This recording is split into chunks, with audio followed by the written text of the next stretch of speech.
कहानी उस शहर की है जहां हर मोड़ पर सपने पलते हैं और हर गली में एक कहानी दबी होती है। उसी शहर में रहती थी एक लड़की। नाम था साक्षी।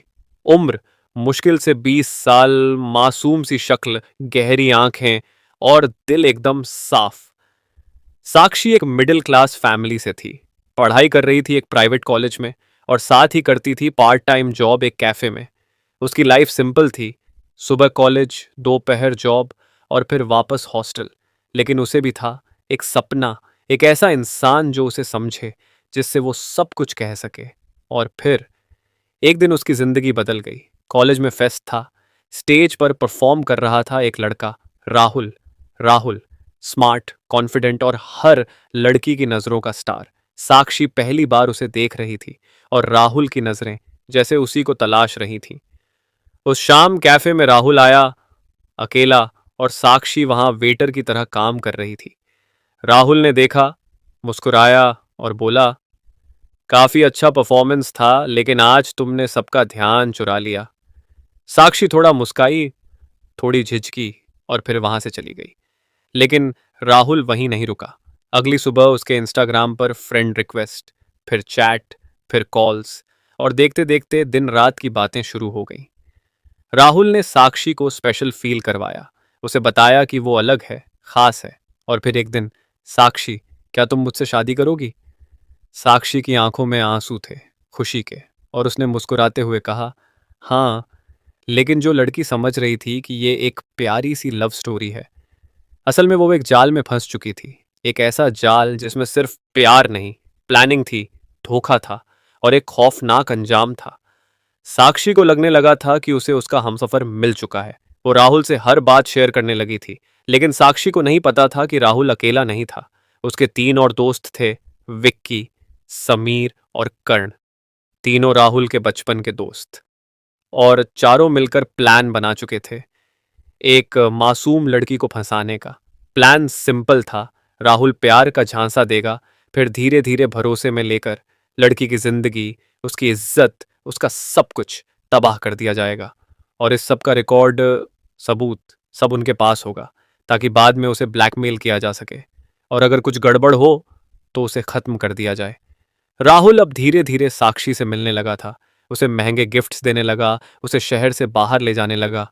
और एक दिन, चलो अपने दोस्तों से मिलवाता हूं। साक्षी थोड़ी हिचकिचाई, लेकिन प्यार के भरोसे पर तैयार हो गई। वो पहुंची एक फ्लैट में जहां पहले से मौजूद थे विक्की, जो हर वक्त नशे में रहता था, समीर, जो हर चीज का वीडियो बनाता था, और कर्ण, जो सबसे शांत लेकिन सबसे खतरनाक था।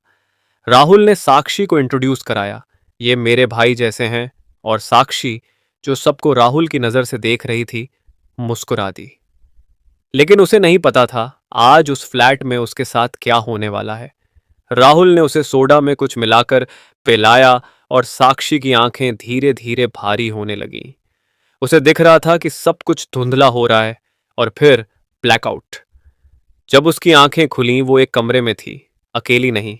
कमरे में सिर्फ अंधेरा था और चारों लड़कों की परछाइयां। बाहर से एक दरवाजा बंद हो रहा था और अंदर से साक्षी की चीखें। लेकिन इस बार कोई सुनने वाला नहीं था। राहुल और उसके दोस्तों ने जो सोचा था, जो प्लान किया था, जो शिकार बनाया था, वो अब एक हकीकत बन चुका था। और ये सिर्फ शुरुआत थी। साक्षी को होश आया तो वो एक अंधेरे कमरे में थी।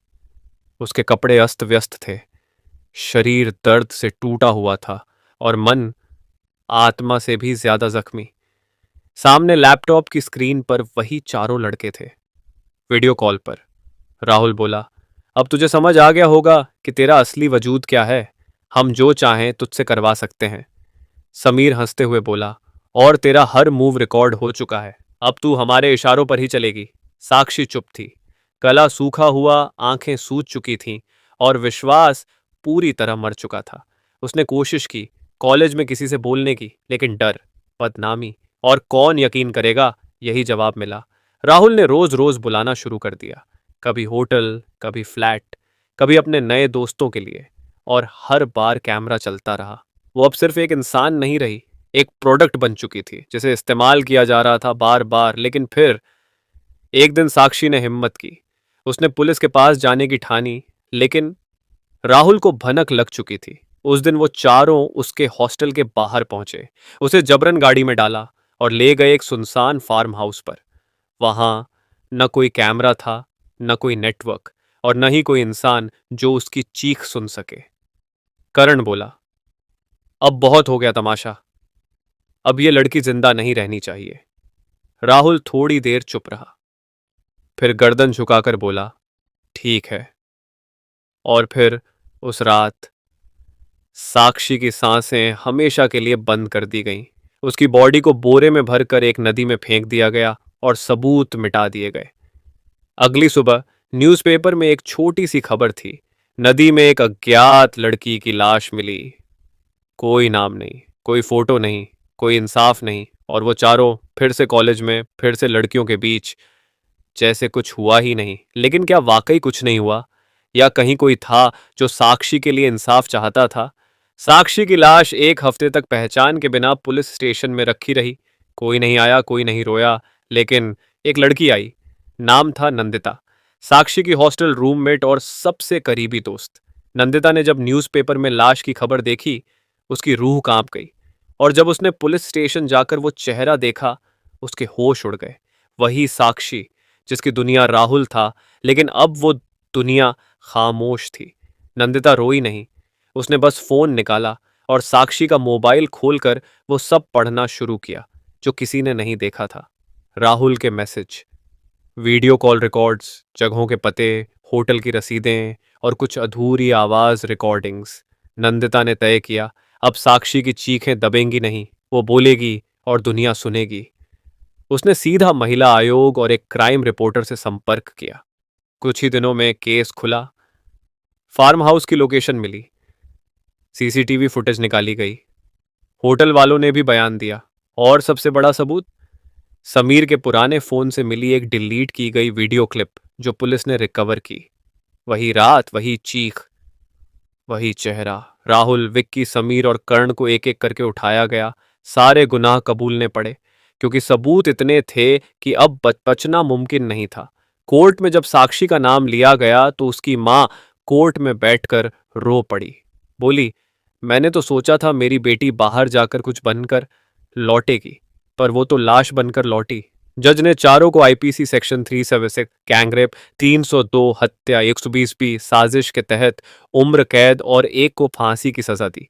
बाहर खड़े लोगों ने ताली नहीं बजाई, क्योंकि ये जीत नहीं थी, ये एक सवाल था, कितनी साक्षियां नंदिता जैसी दोस्त नहीं पाती, कितनी आवाजें कभी सुनाई नहीं देती। लेकिन उस दिन एक बात साफ हो गई कि अगर किसी की मौत बेवजह होती है तो इंसाफ की आंधी कभी कभी मौत की चुप्पी भी तोड़ देती है।